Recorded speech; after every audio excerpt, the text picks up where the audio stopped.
Police তো আছেই ভয় দেখানোর জন্য, আর সরকার আছেই ভয় দেখানোর জন্য।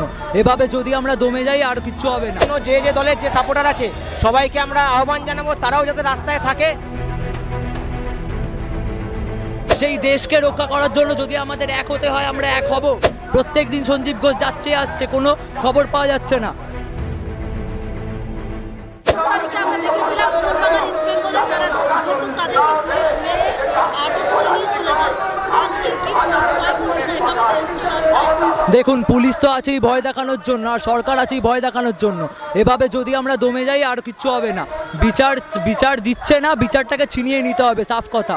সেখানে বাঙাল ঘটি ইস্টবেঙ্গল মোহনবাগান সবাইকে আমরা একসাথে লড়তে হবে। যখন ব্রিটিশ পিরিয়ডেও ব্রিটিশরা আমাদের আলাদা করতে দিতে চেয়েছিল, কিন্তু তখন আলাদা হয়নি, যার জন্য ব্রিটিশরা পালিয়েছে। আজকে ফ্যাসিস্ট শক্তি এসেছে বাংলার বুকে, আজকে ফ্যাসিস্ট শক্তি এসে দেশের বুকে। আজকেও আমাদের এক হয়ে থাকতে হবে, যাতে এই ধর্ষক সরকার, যেখানে অপদার্থ পুলিশ মন্ত্রী, যেখানে এতদিন টাইম নিল কিচ্ছু হলো না, তারপর সিবিআই এরা দেখালো, সিবিআইও এতদিন। প্রত্যেক দিন সঞ্জীব ঘোষ যাচ্ছে আসছে, কোনো খবর পাওয়া যাচ্ছে না। যখন আমরা একসাথে হয়ে বিচার চাওয়ার জন্য আজকে রাস্তায় নেমেছি।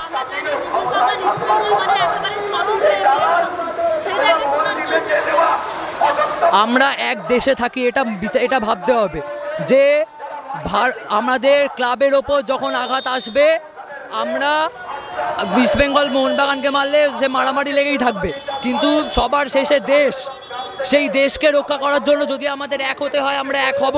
কারণ দেশ না থাকলে মোহনবাগান ইস্ট বেঙ্গল থাকবে না, সেই রাজ্য না থাকলে মোহনবাগান ইস্ট বেঙ্গল থাকবে না। এটাই, যতদিন নাই জাস্টিস পাচ্ছে আরজি করে ঘটনার ন্যায় বিচার হচ্ছে ততদিন পর্যন্ত আমরা রাস্তায় থাকবো।